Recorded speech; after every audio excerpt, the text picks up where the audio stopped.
Assalamualaikum warahmatullahi wabarakatuh.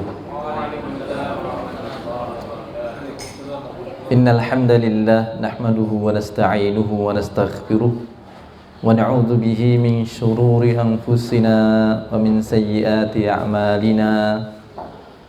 May yahdihillahu fala mudilla lahu wa may yudlil fala hadiyalah. Asyhadu an la ilaha illallah wa asyhadu anna Muhammadan abduhu wa rasuluh. Allahumma salli ala Muhammad wa ala ali Muhammad, amma ba'd. Ayyuhal mu'minuna rahimakumullah, usikum wa iyaya nafsi bitaqwallah, faqad fazal muttaqun. Haitsu qala ta'ala ya ayyuhalladzina amanu taqullaha haqqa tuqatih wa la tamutunna illa wa antum muslimun. Ya ayyuhalladzina amanu taqullaha wa qulu qawlan sadida yuslih lakum a'malakum wa yaghfir lakum dhunubakum wa may yuti'illaha wa rasulahu faqad faza fawzan 'azima. Muslimin muslimat rahimakumullah, alhamdulillah, puji dan syukur kita panjatkan kehadirat Allah Subhanahu wa taala atas segala nikmat yang tersurah dan terlimpah atas kita semuanya, dan juga atas taufik dan hidayah, termasuk taufik kepada kita hingga kita bisa berjumpa, bertemu, berkumpul di taman di antara taman-taman surga, yakni majelis ilmu. Semoga Allah juga sebagaimana pertemukan kita, kumpulkan kita di taman surga dunia, Allah juga kelak kumpulkan kita di taman surga akhirat. Ikhwani arsyadakumullah, mengingat sebentar lagi kita akan memasuki bulan yang mulia, bulan yang sangat-sangat istimewa, bulan yang ada yang menyebut sebagai bulan yang a'dhamul hirmah, tentang keagungannya, paling kemuliaannya paling agung, sebagai bentuk tarhib ataupun sambutan yang baik, ya. Karena kalau tarhib Ramadan sudah biasa, ya. Sebelum datang Ramadan itu ada tarhib, ada targhib, ada tarhib juga, ya, ada tiga, ya. Tarhib itu upaya menyambut dengan sambutan yang baik. Targhib itu upaya memotivasi untuk mengoptimalkan amal-amal di bulan Ramadan. Kalau tarhib itu ya menakut-nakuti akan konsekuensi bagi yang tidak mengambil manfaat dari bulan yang diberkahi, itu yang terkait dengan Ramadan. Tetapi yang akan hadir di depan kita sebentar lagi, ya kira-kira hari Sabtu, ya, nanti sudah masuk awal Dzulhijjah, itu juga bulan yang sangat-sangat istimewa, ya. Pun begitu kita ya jarang mendapati persiapan-persiapan dari kaum muslimin selain pada persiapan untuk udhiyahnya. Tetapi tanggal 1 sampai tanggal 9, begitupun di hari-hari yang lain, apa yang selainnya mereka kerjakan itu belum banyak yang memberikan perhatian khusus. Padahal tentang keistimewaannya sangat banyak yang nanti insya Allah kita akan bahas, meskipun ini mungkin pernah kita singgung di 1 tahun yang lalu, atau 2 tahun yang lalu, atau mungkin 3 tahun yang lalu, ya, atau mungkin setiap tahun, ya. Tapi tidak ada salahnya untuk senantiasa kita ingatkan sebelum beramal, ya. Karena al-ilmu qabla al-qawli wal amal. Ilmu harus ada sebelum berkata dan berbuat. Nah, di hadapan kita bulan Dzulhijjah itu menuntut kita untuk berkata-kata, menuntut kita untuk berbuat dengan suatu perbuatan, dengan kata-kata yang seharusnya kita ikuti apa arahan dari syariat, ya, sehingga betul-betul kita bisa optimal di dalam mengisi bulan mulia. Baik, kita juga mengambil dari kitab Riyadhus Shalihin sebagaimana yang biasa kita kaji setiap hari Rabu. Hanya memang tidak urut dari yang kita bahas biasanya, tetapi nanti juga ada yang terkait antara keutamaan bulan Dzulhijjah dengan urutan di bab mujahadah. Baik, warahmatullahi tentang keutamaan Dzulhijjah itu ada di bab 226 di kitab Riyadhus Shalihin ya. Kemudian hadisnya itu di hadis yang ke 1249 ya. Bab fadlus shaumi wa ghairihi fil ashril awwali min Dzulhijjah. Bab tentang keutamaan saum dan yang lain-lain, amal-amal ibadah yang lain fil ashril awal min Dzulhijjah, di 10 awal Dzulhijjah. An Ibni Abbasin radhiyallahu anhuma qala qala Rasulullah sallallahu alaihi wasallam ma min ayyamin al-amalu salihu fiha ahabbu ila Allah min hadhil ayyam, yakni ayyamal ashr. Qalu ya Rasulullah walal jihadu fi sabilillah, qala walal jihadu fi sabilillah illa rajulun kharaja bi nafsihi wa malihi walam falam yarji min dzalika bi syai'. Rawahul Bukhari. Dari Ibnu Abbas radhiyallahu anhuma berkata, Rasulullah SAW bersabda, ma min ayamin, tidak ada hari-hari al-amalu salihu, di mana amal soleh itu fiha, di dalamnya ahabbu ilallah, lebih dicintai oleh Allah min hadil ayyam, dibandingkan dengan hari-hari ini, yakni ayyamul ashr, 10 hari di awal Dzulhijjah. Qalu, kemudian para sahabat bertanya, wala jihadu fi sabilillah ya Rasulullah, bagaimana kalau dibandingkan dengan jihad fi sabilillah ya Rasulullah? Qala, beliau bersabda, walal jihadu fi sabilillah, meskipun dibandingkan dengan jihad fi sabilillah, illa, kecuali rajulun kharaja bi malihi, rajulun kharaja bi nafsi wa malihi falam yarji min dzalika bi syai', kecuali kalau ada seseorang yang dia keluar di jalan Allah dengan membawa nyawanya dan hartanya. Dari dua yang dibawa ya, nyawa dan harta, itu tidak ada yang kembali, artinya dia gugur sebagai syuhada. Baru itu yang bisa menyamai amal-amal ketaatan yang dikerjakan di hari-hari di awal Dzulhijjah. Baik, hadirin yang dimuliakan Allah SWT, hadis ini diriwayatkan oleh Ibnu Abbas radhiyallahu anhuma, semoga Allah meridhai keduanya. Mungkin ada pertanyaan, kenapa kok anhuma ya? Biasanya ada anhu, kenapa ini anhuma ya? Ibnu Abbas yang dimaksud yakni putranya Abbas, putranya seorang sahabat, bapaknya juga seorang sahabat, maka doa untuk keduanya. Ibnu Abbas yang dimaksud adalah Abdullah bin Abbas, lebih dikenal dengan Ibnu Abbas ya. Karena kalau yang disebutkan namanya Abdullah banyak kesamaan ya. Di antara sahabat-sahabat yang lain banyak yang namanya Abdullah. Ada Abdullah bin Umar, ada Abdullah bin Mas'ud, ada Abdullah bin Amr bin As, ada Abdullah bin Utsman, ada Abdullah bin Udafa, ada Abdullah bin Ruaha, ada Abdullah apa lagi? Banyak nama Abdullah. Jadi ketika disebut Abdullah barangkali masih nyari-nyari, ini Abdullah bin siapa yang dimaksud. Tapi ketika disebut Ibnu Abbas, orang sudah paham maksudnya adalah Abdullah bin Abbas. Abdullah seorang sahabat, Abbas yang dimaksud adalah Abbas bin Abdul Muthalib, dia juga seorang sahabat. Sehingga kita doakan keduanya dengan kalimat radhiyallahu anhuma, semoga Allah meridhai keduanya. Adapun maksud sahabat itu mereka yang memiliki 3 syarat ya, memenuhi 3 syarat untuk dikatakan sebagai seorang sahabat ya. Man laqiya nabiyya sallallahu alaihi wasallam, 1, dia pernah bertemu dengan Rasulullah, wa huwa mu'min, sedangkan dia dalam keadaan beriman, wa mata ala dzalik, mati dalam keadaan beriman. Ini syarat seseorang dikatakan sebagai sahabi, seorang sahabat ya.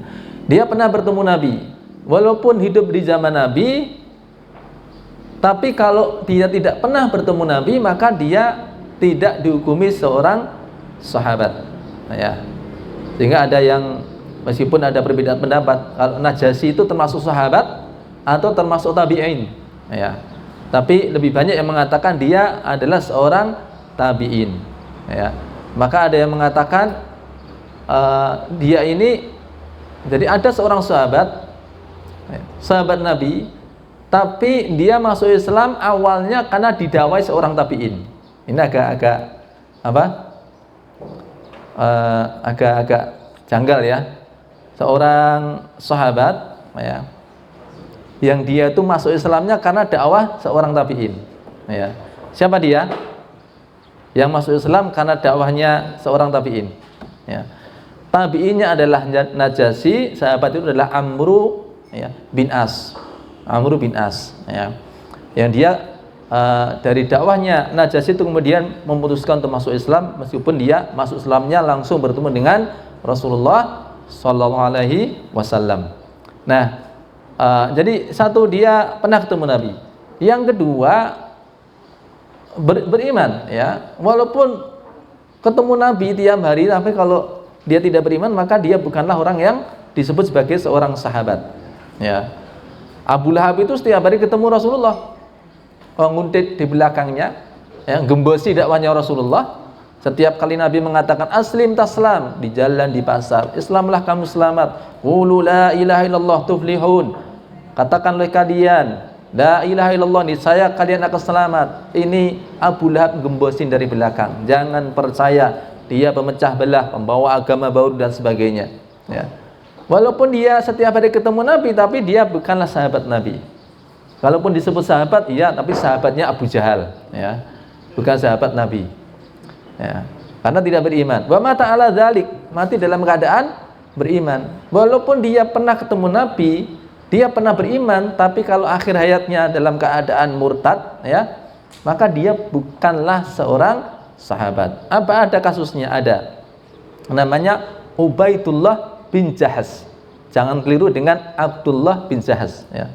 Kalau Abdullah bin Jahas itu seorang sahabat ya, yang syahid di Uhud ya, yang hilang hidung dan kedua telinganya. Yang dia udah punya partner doa. Ya, dia milih partnernya itu enggak kaleng-kaleng ya. Seorang sahabat yang doanya itu senantiasa dikabulkan Allah. Seorang sahabat yang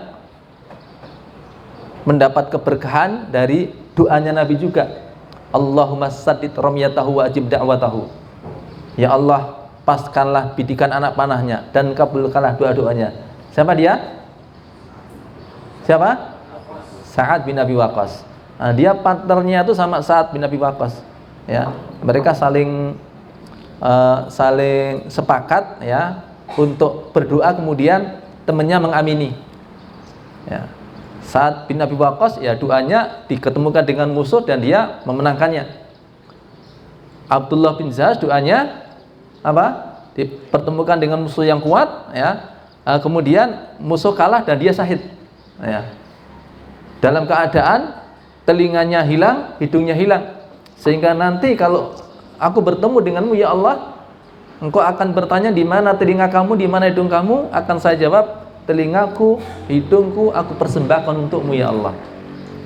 Nah, udah kesepakatan untuk mengamini. Makanya ketika itu apa? Sa'ad bin Abi Waqqas mengamini. Dan itulah yang kemudian terjadi. Ya. Itu Abdullah bin Jahas. Tapi Ubaidullah bin Jahas, dia adalah orang yang pernah beriman di Mekah, kemudian bahkan hijrah ke Habasyah. Tapi ketika di Habasyah, di sana mayoritasnya Nasrani, kemudian dia murtad. Ya, beragama Nasrani, maka itu tidak disebut sebagai seorang sahabat. Ya, baik. Jadi di sini ada dua nama disebut. Ya, ketika disebut Ibnu Abbas, maksudnya ada dua orang, anaknya Abbas, anaknya itu sendiri dan Abbasnya. Dua-duanya adalah seorang sahabat. Abbas ini pamanda Rasulullah, sehingga Abdullah bin Abbas itu sama Nabi apanya? Keponakan. Apa? Bukan keponakan. Kok paman? Bukan paman. Ibnu Abbas sama Rasulullah. Abdullah bin Abbas sama Rasulullah apa? Sepupu. Ya. Beliau adalah sepupunya Rasulullah SAW meskipun usianya jauh, ya. Tapi sepupunya Rasulullah. Ya, karena Abbas itu adalah paman dari Rasulullah Sallallahu Alaihi Wasallam. Dan tidak diragukan tentang bagaimana Ibnu Abbas ini, karena dia adalah yang disebut sebagai orang yang paling paham tentang tafsir, ya. Ini juga keberkahan dari doa Rasulullah untuk Ibnu Abbas, di mana Nabi berdoa untuk Ibnu Abbas di masa kecilnya, Allahumma faqihhu fiddin wa 'allimhu ta'wil. Ya Allah, faqihkanlah dia tentang urusan agamanya dan ajarkan kepadanya ilmu ta'wil, ya. Maka beliau ini adalah orang yang paling paham tentang tafsir, ya. Beliau ini seorang sahabat yang nanti kalau antum buka tafsir Ibnu Katsir, ya, di antara tafsir dengan aqwali sahabi selalu yang paling awal disebutkan adalah Ibnu Abbas. Karena memang tafsirannya tuh paling banyak dikenal, ya, di kalangan para sahabat, ya, tentang bahkan diakui oleh para sahabat sendiri, ya, walaupun usianya jauh. Suatu kali pernah Umar ibn Khattab itu di masa menjadi khalifah, ketika itu Ibnu Abbas umurnya masih sekira 13 tahun. Beliau mengumpulkan para kibarul ulama di kalangan para sahabat, para senior sahabat, ya, untuk membahas satu perkara, ya. Ini memang yang dipilih, yang diundang itu para ulama, ya, para kibar, ya, para senior. Tapi ternyata nyempil satu orang yang itu masih remaja, Abdullah bin Abbas. Sehingga ada beberapa di antara mereka itu yang pada bisik-bisik, ini kok ada anak kecil ikut masuk, ya. Ini majelisnya para kibar, para senior, tapi ada anak kecil masuk, ya.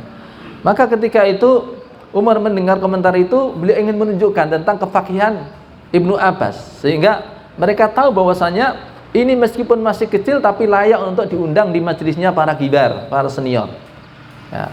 Beliau ketika itu bertanya kepada para sahabat, ma ra'yukum bi qoulillahi ta'ala idza jaa nasrullahi wal fath. Bagaimana pendapat teman-teman semuanya tentang perkataan tentang firman Allah Ta'ala, idza jaa nasrullahi wal fath, ya. Maka ketika itu para sahabat masing-masing menjawab, ya, banyak yang menjawab tentang penafsiran dari idza jaa nasrullahi wal fath, ya. Artinya apa? Ya, jawaban-jawaban tersebut memang masuk dalam konteks ataupun juga penafsiran, ya, yang benar terhadap surat tersebut. Akan tetapi perhatikan, setelah sekian banyak para sahabat berkomentar memberikan tafsirannya, terakhir beliau bertanya kepada Ibnu Abbas, ma ra'yuka ya Ibnu Abbas, kalau kamu apa pendapatmu tentang ayat ini wahai Ibnu Abbas. Kalau kira-kira kita misalkan hadir itu yang ditanya kira-kira gimana? Udah banyak senior yang jawab, ya, dengan jawaban yang variasi, gitu, ya. Yang itu biasanya kita oh iya cocok juga, iya cocok juga, ya. Kalaupun kita sudah punya pemikiran sebelumnya, paling juga sudah dijawab oleh orang-orang yang awal, ya. Bahkan yang dijawab di awal-awal tadi sesuatu yang kita juga belum ngeh, gitu, ya. Oh iya penafsirannya itu, ya. Bayangkan sudah banyak yang menjawab, lalu ini sisa-sisanya, ya. Terakhir ditanya Ibnu Abbas, ma ra'yuka ya Ibnu Abbas. Kalau kira-kira saya paling ya saya idem dengan yang tadi, ya.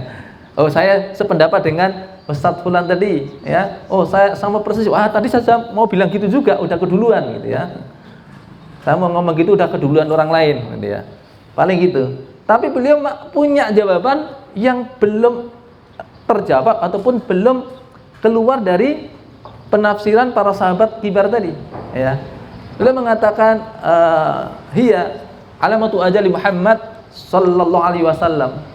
Surat itu turun terkait dengan menjadi pertanda akan dekatnya ajal Rasulullah sallallahu alaihi wasallam. Hal yang lain belum keluar itu dari di antara para sahabat, ya. Sementara apa yang disampaikan para sahabat senior tadi, Ibnu Abbas juga Bukan berarti tidak tahu, ya. Tapi beliau menjawab sesuatu yang belum dijawab, ya. Nah, ketika mendapat jawaban ini, apa kata Umar? Ma'indi ra'yun illa kama ra'yun, ya. Saya tidak punya pendapat kecuali seperti pendapat kamu. Nah, ini untuk menunjukkan bahwa ini penafsiran yang tepat, ya.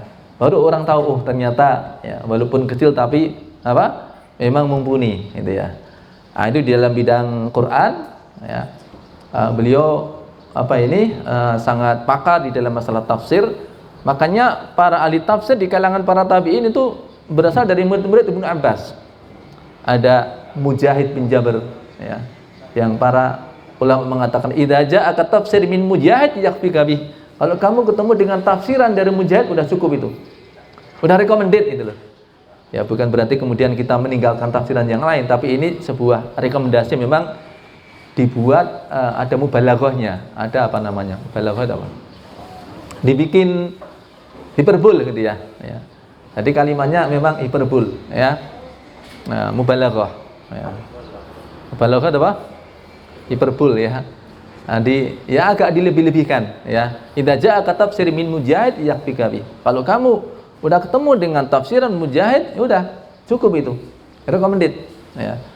Kemudian juga ada Sa'id bin Jubair yang dia bahkan dikenal sebagai a'lamut tabi'in fit tafsir. Ya. Ulama tabi'in yang paling pakar tentang tafsir itu adalah Sa'id bin Jubair. Itu juga murid dari apa? Ibnu Abbas, ya. Ada yang paling pakar dalam urusan manasik, ya. Namanya Atha bin Abi Rabah. Itu juga muridnya Ibnu Abbas. A'lamu tabi'in fil manasik. Itu juga murid dari Ibnu Abbas, Atha bin Abi Rabah. Ya. Nah, beliau ini juga dalam masalah hadis, meskipun ketika Nabi wafat beliau masih umuran sekira 10-an tahun, tetapi beliau sudah menyimpan banyak hadis, ya. Termasuk di antara ashabul alaf, sahabat yang memiliki 1000-an hadis. Ya, maka namanya ashabul alaf, ya. Kalau yang memiliki 2000-an namanya ashabul alfain, para sahabat yang memiliki 2000-an hadis. Ada Abdullah bin Umar, Anas bin Malik, dan Aisyah radhiyallahu anha. Kalau lebih dari itu, hanya satu orang saja yang digelari sahibul uluf, ya, seorang sahabat yang memiliki ribuan hadis. Siapa dia? Abu Hurairah radhiyallahu anhu. Berarti masih ingat. Ada kelingan banget kan saben hadis Abu Hurairah gitu ya. Udah sampai berapa? Udah hadis yang ke 1249 ya. Sampai Abu Hurairah udah sering disebut. Ya, sebanyak 1660 hadis yang diriwayatkan oleh Abdullah bin Abbas. Baik, kita lanjutkan.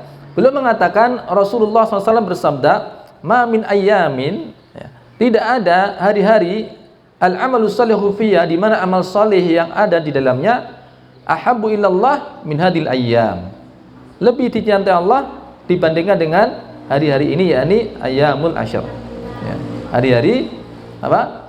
10 hari di awal Dzulhijjah.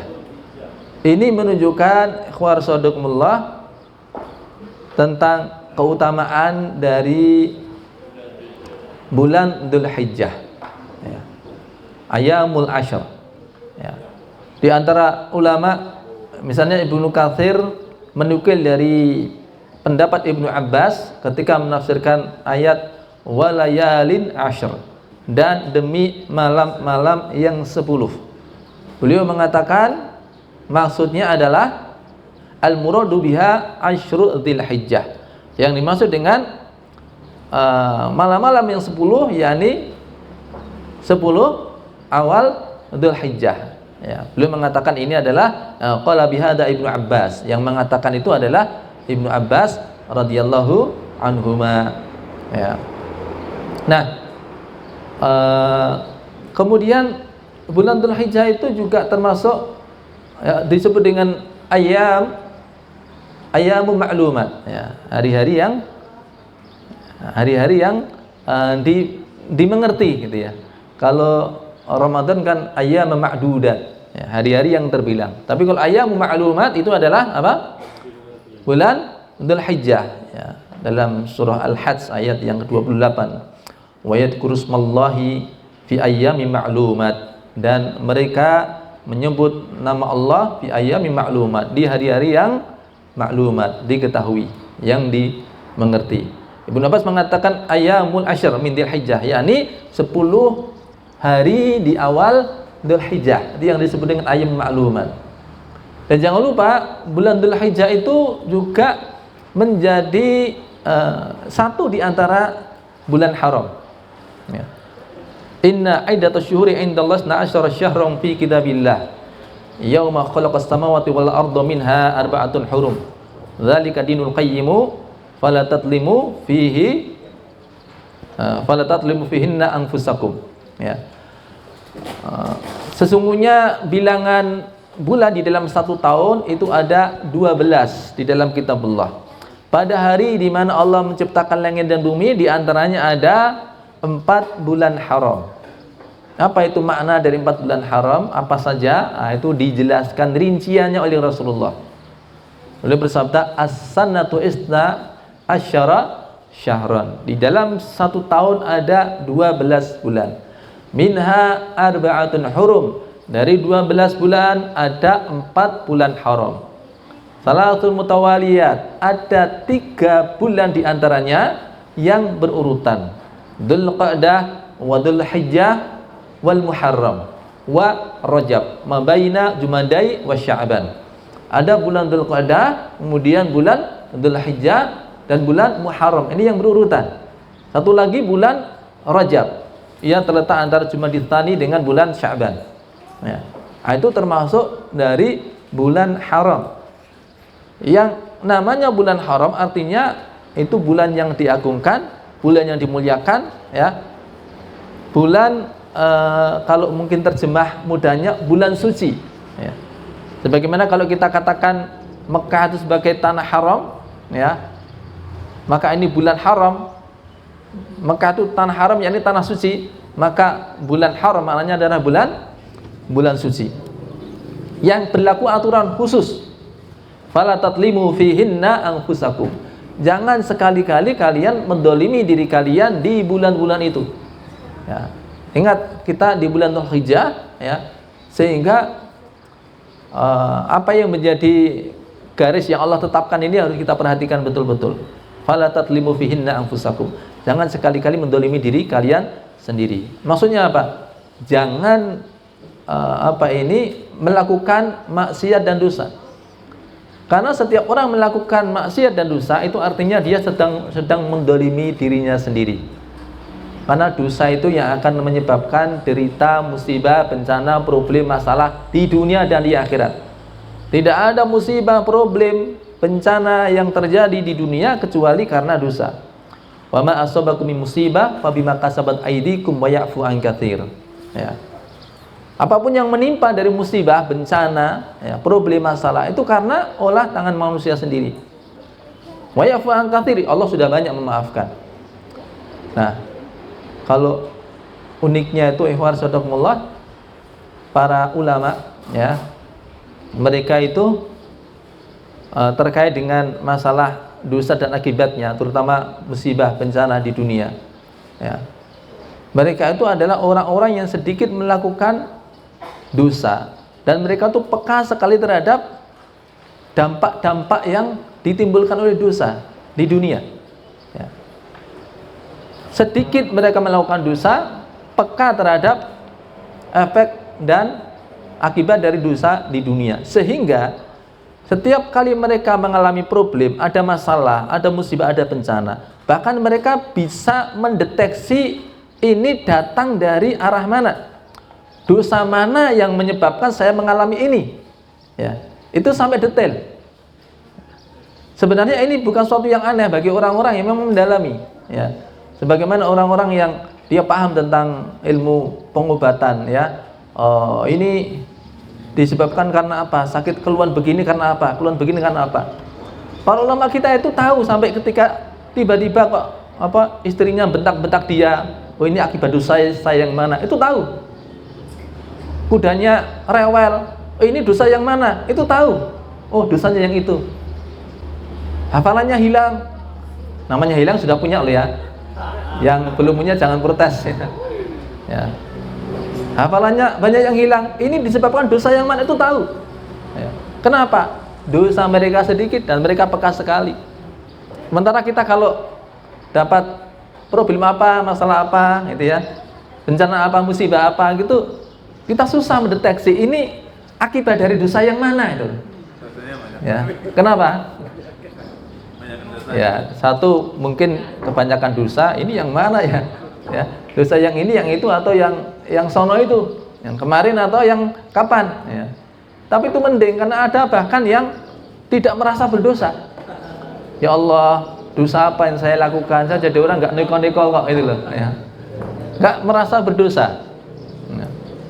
Nah, tapi mereka peka sekali sehingga mereka itu tahu ya sederetan dampak maksiat dan dosa itu sok deret, paham semuanya ya. Maka kalau ada yang pengen mengetahui athar dampak dari maksiat dan dosa bisa membaca bukunya Ibnu Qayyim Al-Jauziyah, yakni di kitab Ad-Da'u wa Dawa ya. Kitab Ad-Da'u wa Dawa ya. Tentang penyakit dan obatnya ya, tentang penyakit dan obatnya. Beliau di awal-awal itu menyebut tentang atharud dzunub wal ma'asi ya. Atharud dzunub wal ma'asi ya. Tentang dampak maksiat dan dosa. Oh ya, barangkali ada yang punya versi judul yang lain nanti sama ya. Namanya kitabnya adalah Al-Jawabul Kafi liman sa'ala 'anid dawa'i syafi ya. Nanti ditengok ketika punya yang mana ya. Nanti kalau beli kitab ya, kalau sudah punya kitab Ad-Da'u wa Dawa, enggak usah beli kitab Al-Jawabul Kafi. Itu sama kok ya, cuma udah terlanjur beli double. Itu kitab yang sama ya, Al-Jawabul Kafi liman sa'ala 'anid dawa'i syafi ya, supaya kita nanti tahu kembaran atau nama lain dari sebuah kitab ya. Kalau ada yang punya kitab Tibun Nabawi Ibnu Qayyim Al-Jauziyah, itu adalah kitab yang sama, Zadul Ma'ad fi Hadi Khairil Ibad, di jilid yang keempat ya. Ya, supaya nanti kita tahu kembarannya dia. Kok ini katanya dari ini ya, padahal itu kitab yang sama ya. Itu mungkin orang kalau mau menyebut judulnya kok panjang, Al-Jawabul Kafi liman sa'ala 'anid dawa'i syafi ya, udah disebut aja kitab Ad-Da'u wa Dawa ya, kitab Ad-Da'u wa Dawa. Nah, di sana disebutkan itu rinci sekali tentang dampak maksiat dan dosa ya. Nah, kalau orang paham detail dampak maksiat dan dosa, dia juga mengerti tentang aneka ragam jenis maksiat dan dosa. Maka nanti bisa variabel-variabelnya akan ketemu. Oh, begini ini karena akibat dosa, tapi dosa yang mana? Ya, itu dia tahu. Ya, dari bermacam dosa yang dilakukan itu kemudian dia akan bisa mendeteksi, oh ini akibat dosa yang ini ya. Kemudian dia lihat, dia melakukan itu ya. Ketemu, ini sebabnya. Kalau sudah ketemu itu, maka problem itu akan selesai ya. Kalau ketemu sebabnya, problem mudah selesai. Kita kenapa problem masalah bencana musibah itu kok nggak kelar-kelar? Karena belum bisa menemukan penyebab utamanya yang mana dia. Musibah itu datang karena dosa. La yang zilu bala'un illa bidzambin. Tidak akan turun bencana melainkan karena dosa. Wala yurfa'u minhu illa bitaubah. Dan tidak akan terangkat itu musibah, bencana ya, problem masalah kecuali dengan taubat. Ya mungkin kita taubat, cuman taubat di bagian apa ya, yang berhubungan dengan dosa yang kita lakukan. Karena kalau kita tidak tahu dosa yang mana, mungkin kita belum berhenti dari dosa itu, belum menyesali dosa itu ya. Tapi kalau kita tahu ini, oh sebabnya dosa yang ini, maka kita bertobat pada Allah ya, mohon ampunan secara khusus terkait dengan dosa yang menjadi sebab tersebut. Kemudian kita penuhi syarat-syarat dari orang yang bertaubat. Kita berhenti karena tahu, oh ini sebabnya saya harus berhenti dari dosa yang ini ya, menyesal telah berbuat ini. Ketika untuk tidak mengulangi perbuatan ini, ya. Kemudian mohon ampunan kepada Allah. Kalau penyebabnya ketemu, itu solusi juga ketemu, ya. Ketika kita bertaubat pada Allah, kita tahu ini sebabnya dosa. Tapi kalau kita tidak tahu dosa yang mana, itu juga mungkin kita tidak bertaubat, ya, dari dosa tersebut. Karena nggak ngeh kalau itu adalah dosa, ya. Beda kalau kita tahu ini dosa yang itu, maka kita akan istilahnya taubat yang pun titis itu, ya, butuh ketepatan taubat di bagian mana. Ya, memang kita bisa, ya, taubat dari segala dosa, bertobat dari apa yang saya sengaja dan tidak sengaja, apa yang saya ingat dan apa yang tidak ingat dan sebagainya, ya.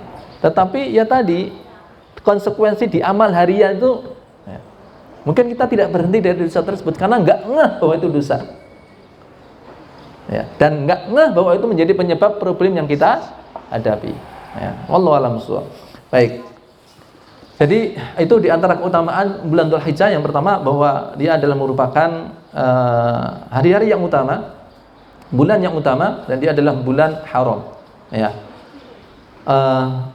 Tentang kemuliaan begitu banyaknya, ya, sampai ada yang mengatakan bahwa Ramadan adalah sayyidu syuhur Ramadan, ya. Jadi sayyidnya bulan-bulan yang ada itu, pemimpinnya adalah Ramadan, ya. Wa a'dhamu hirmah, akan tetapi yang paling agung kehormatannya, ya, kemuliaannya itu adalah Dzulhijjah. Kemudian pendapat yang lain ini terkait dengan keutamaan, ya. Namanya keutamaan selalu dibandingkan dengan waktu-waktu yang utama.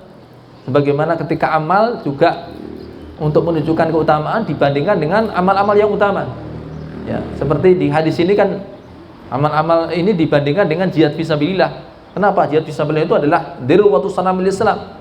Maka kemudian untuk meyakinkan keutamaannya dibandingkanlah dengan jihad fisabilillah. Begitupun untuk meyakinkan keutamaan Dzulhijjah dibandingkan dengan Ramadan, ya. Di antara ulama berpendapat bahwasanya untuk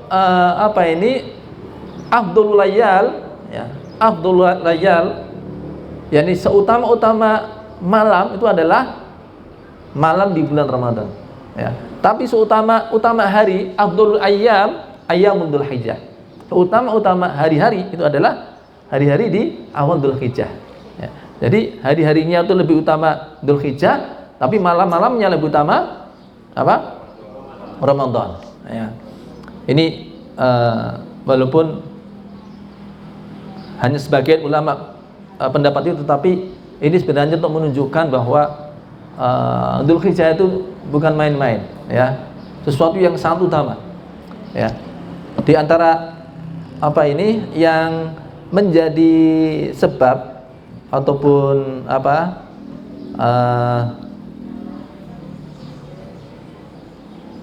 yang menjadi alasan begitu mulianya bulan Dzulhijjah, ada perkataan dari Ibnu Hajar Al-Asqalani dalam kitab Fathul Bari, ya. Catat ini di dalam kitab Fathul Bari, ya. Yang lagi belajar bahasa Arab upayakan peka terhadap pelajaran bahasa Arab, ya. Baik, beliau mengatakan walladzi yadhhar anna sababa fi imtiyazi asyri dzulhijjah bihadil imtiyazat, ya, limakan istima'i ummahatil ibadah yas salatu wassiyam wassadaqatu wal hajj. Yang tampak adalah bahwa sebab keistimewaan dari 10 awal Dzulhijjah sehingga memiliki keistimewaan begitu rupa karena terkumpul di dalamnya ummahatul ibadah. Apa? Babonnya ibadah-ibadah. Intinya, inti ibadah-ibadah itu ada di bulan Dzulhijjah. Hiyas shalah, ya. Ada di sana salat, ya. Lalu di lain juga ada salat, iya, tapi maksudnya adalah ada terkumpul dalamnya, ada selain sholat wajib, ada sholat id juga, ya. Selain sholat wajib ada sholat id, ya. Ramadan ada enggak sholat id? Enggak ada, ya, adanya di bulan Syawal. Bulan Syawal itu ada sholat id, ya. Tetapi tidak ada menyembelih udhiyah, gitu ya. Tidak ada haji juga, ya. Hiyas salat, ya. Wassiyam, ada siyam. Siyam apa itu? Ya, utamanya saum Arafah yang meskipun sunnah tapi keistimewaannya, ya, luar biasa. Ini diantara saum yang pahalanya paling besar diantara saum-saum sunnah yang lain dibandingkan dengan saum sunnah yang lain. Siyam, ya. Wasadaqah. Dari mana ini pendapat ini? Ya, secara umum al-amalu shalihu fiha, ya, ahabu ilallah. Hari-hari di mana amal soleh yang dilakukan di dalamnya lebih dicintai oleh Allah. Dan sedekah itu termasuk amal soleh, ya. Dan seutama-utama amal soleh yang terkait dengan harta. Makanya ketika seseorang dia itu sedetik setelah meninggal itu kan dia mengatakan, Rabbi laula akhartani ila ajalin qarib fa asaddaqa wa akum minas solihin, ya. Rabbi, sekiranya engkau mengundurkan, ya, waktu ajalku barang sebentar, niscaya aku akan bersedekah dan aku akan beramal soleh. Sedekah termasuk amal soleh enggak? Termasuk amal salih, ya. Tapi ini di zoom, ya. Ini dzikrul khas, ya, atau dzikrul am ba'dal khas, ya. Jadi yang khas atau takdimul khusus, yang diawalkan yang khusus ini menunjukkan yang paling istimewa, gitu ya. Yang paling istimewa di antara amal salih yang ada. Ada sedekah di sana, ya. Dan sedekah ini juga bisa dalam bentuk karena di sana ada udhiyah, yang itu mengorbankan harta, ya, mengorbankan harta. Dan udhiyah itu lebih utama daripada bersedekah dengan harta yang yang setara dengannya. Jadi pahami, ya. Kalau ini kesepakatan para ulama, ya. Misalkan harga kambing berapa? Harga kambing 3,5 juta dengan udhiyah. Anda udhiyah, ya, dengan harga kambing setara 3,5 juta dengan berinfak 3,5 juta, mana yang lebih utama? Lebih utama udhiyah, ya. Yakni di hari udhiyah dan ayyam tasyrik, ya. Nah, makanya di sini disebut sedekah. Wal hajj, dan di dalamnya juga ada haji. Mana ada bulanan haji, namanya juga Dzulhijjah. Dzu itu yang memiliki, al-hijjah yang memiliki haji, gitu ya. Jadi yang lain tidak ada haji. Itu makanya ini istimewa sekali di bulan Dzulhijjah karena terkumpul di dalamnya ummahatul ibadah, ya. Induk ataupun intinya inti ibadah itu semua ada di Dzulhijjah, ya. Dan tidak ada biwari abadan di bulan-bulan yang lain sama sekali, nggak ada yang semisal Dzulhijjah komplitnya, ya, ummahatul ibadah, ya, di mana itu terjadi di bulan Dzulhijjah, ya. Baik, hadirin yang dimuliakan Allah Subhanahu wa taala, di sini disebutkan bahwa al-amalus shalih itu menggunakan lam ta'rif, alif lam. Ini maknanya adalah al-istighraq, ya. Maknanya segala jenis amal saleh. Jadi segala jenis amal saleh ketika itu dilakukan di awal-awal Dzulhijjah itu menjadi amal saleh yang paling utama, ya. Amal saleh yang paling dicintai oleh Allah. Karena kalimatnya ma min ayyamin al-amalu shalihu fiha habbu ilallah min hadil ayyam. Tidak ada hari-hari di mana amal soleh yang dikerjakan di waktu itu lebih dicintai Allah dibandingkan di amal soleh yang dikerjakan di hari-hari 10 awal Dzulhijjah. Sampai kemudian dibandingkan dengan wala jihadu fi sabilillah ya Rasulullah. Bagaimana kalau dibandingkan dengan jihad fi sabilillah? Beliau mengatakan wala jihadu fi sabilillah. Iya, meskipun dibandingkan dengan jihad fi sabilillah. Kamu berjihad sekali kemudian pulang, ya. Maka amal-amal yang dikerjakan di bulan awal Dzulhijjah lebih utama. Kecuali illa rajulun kharaja bi nafsi wa malihi ya, falam yarji min dzalika bi syai'. Ya, kecuali kalau ada orang yang berjihadnya itu dia bawa semua harta dan jiwanya, kemudian tidak ada yang kembali. Ya, ini dia gugur sebagai syahid dengan juga dia mengorbankan harta dan nyawanya. Lalu itu setara dengan amal yang dikerjakan pada awal-awal Dzulhijjah. Ya. Baik, lantas apa yang kita kerjakan di bulan Dzulhijjah? Yang pertama adalah memperbanyak siam. Ya.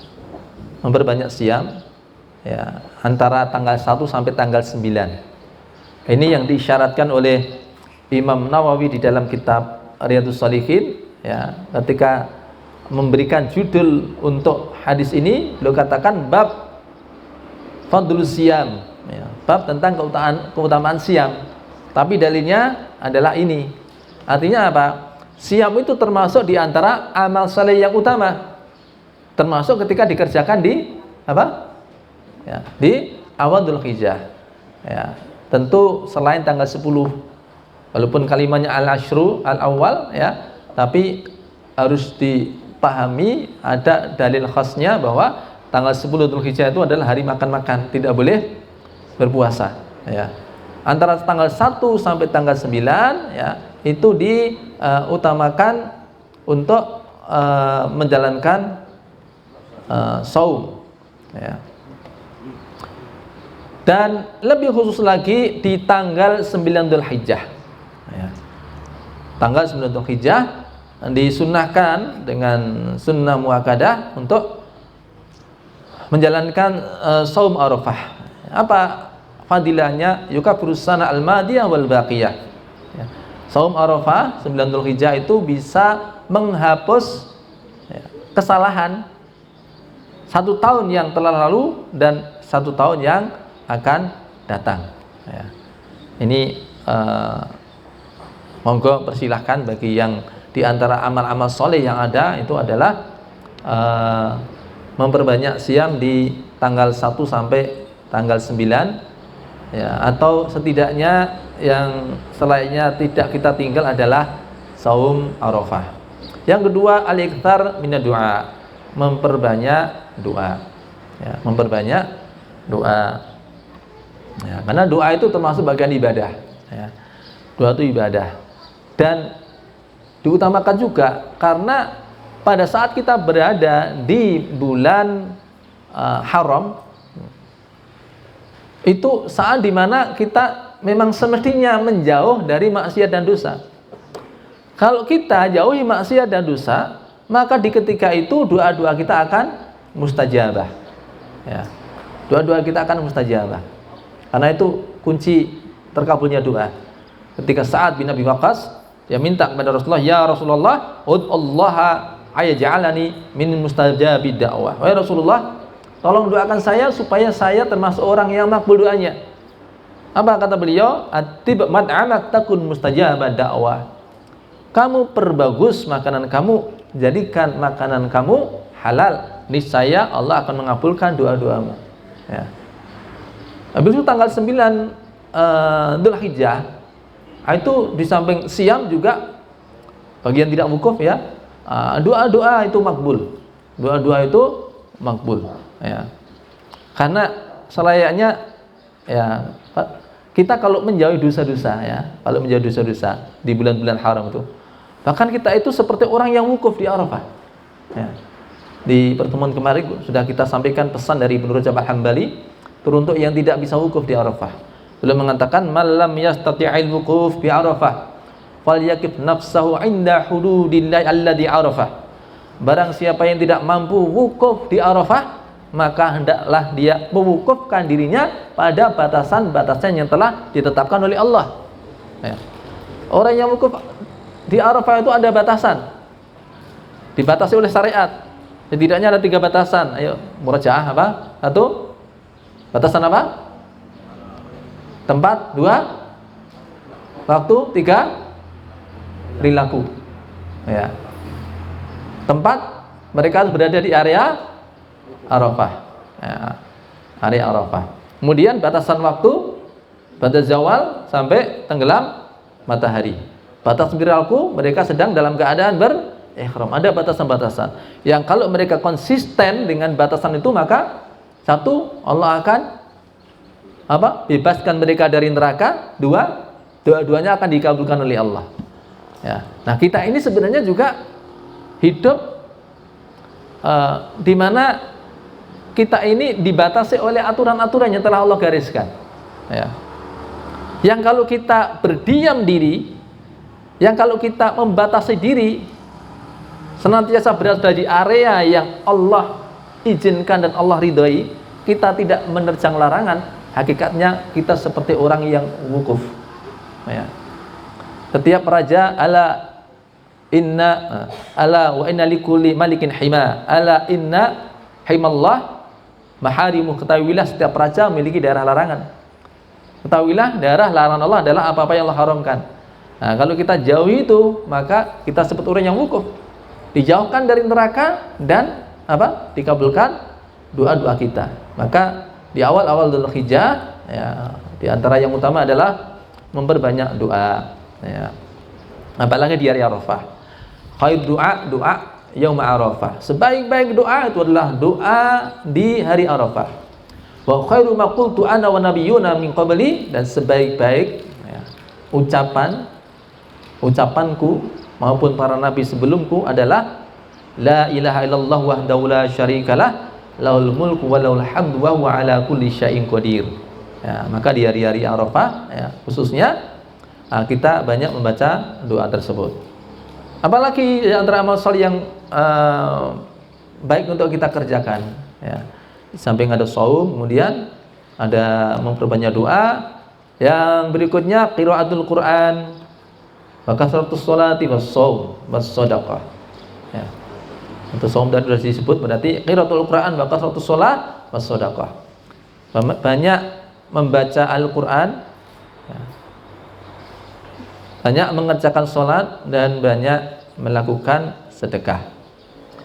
Ya. Qiraatul Quran, karena yaitu seutama-utama zikir adalah dengan tilawah Al-Quran. Ya.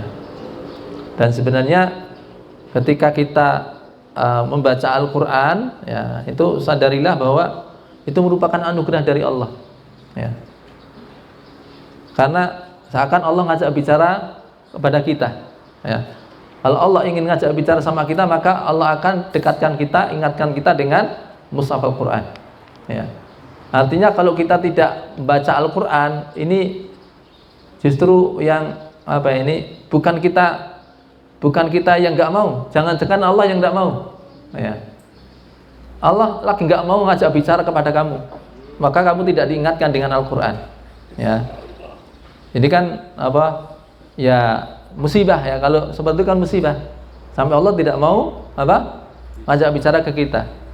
Padahal di akhirat kalau istilah Allah tidak mau ngajak bicara itu udah bagian dari siksa itu, ya. Sebagaimana juga di dunia, ya. Ketika Allah tidak mau ngajak bicara kepadanya itu sebuah siksa. Ya. Maka ketika menyebutkan siksa di akhirat, ya, di antaranya itu, ya. Allah tidak ngajak bicara kepada mereka, Allah tidak mensucikan mereka, ya. Bahkan kepada orang-orang yang di neraka yang mereka minta kepada Allah untuk dikembalikan ke dunia lagi, ya. Rabbana akhrisna minha, ya Allah, keluarkanlah kami dari neraka, kembalikan kami ke dunia. Apa yang Allah firmankan kepada mereka? Ya, permintaan dari penghuni neraka ini tidak langsung dijawab, melainkan setelah 40 hari di akhirat, menurut di antara sebagian ahli tafsir. Di Ibnu Katsir misalnya menukilkan itu, ya. Jadi ketika orang-orang di neraka itu minta supaya dikembalikan ke dunia, dikeluarkan dari neraka, itu tidak langsung dijawab oleh Allah, kecuali setelah 40 tahun di akhirat. Ya, berarti berapa lama itu? Kalau hitungan dunia, satu hari di dunia, fa inna yawman 'inda rabbika ka'alfi sanatin mimma ta'udun. Satu hari di dunia itu sama dengan 1000 tahun dalam hitunganmu di dunia. Satu hari. Kalau 1 tahun 1 tahunnya ya. Kemudian 40 tahun. Selama itu mereka menunggu jawaban sembari disiksa terus menerus. Ketika kemudian Allah menjawab, itu bukan sesuatu yang melegakan mereka ya, tapi justru malah menambah siksa ya. Qala ikhsa'u fiha, ya, tetaplah kamu tinggal di dalamnya dalam keadaan hina, wala tukallimun, jangan lagi kalian ajak bicara kepada saya ya. Jangan lagi kalian ajak bicara kepada saya. Itu merupakan bagian siksa tersendiri ya. Nah, makanya ya sebenarnya orang yang dijauhkan dari kecondongan terhadap Quran itu sedang dalam keadaan disiksa ya. Maka beruntung ketika kemudian Allah gerakkan hati kita untuk membaca Al-Quran ya. Sebagaimana ketika tergerak kita untuk berdoa ya, maka ini yang membuat kita optimis terus berdoa itu ketika Allah menggerakkan hati kita untuk berdoa, itu artinya Allah sudah menyiapkan pengabulannya. Jadi jangan pernah pesimis di dalam berdoa ya. Bahwa kemudian saya masih makan ini makan itu ya, kalau benar tulus keinginan kamu untuk mendapatkan kemuliaan ya, untuk pengabulan doa-doamu ya, syarat-syarat dipenuhi. Tinggalkan makanan yang haram, tinggalkan yang syubhat ya. Qiraatul Quran, kemudian wa kathratus shalah, memperbanyak salat ya.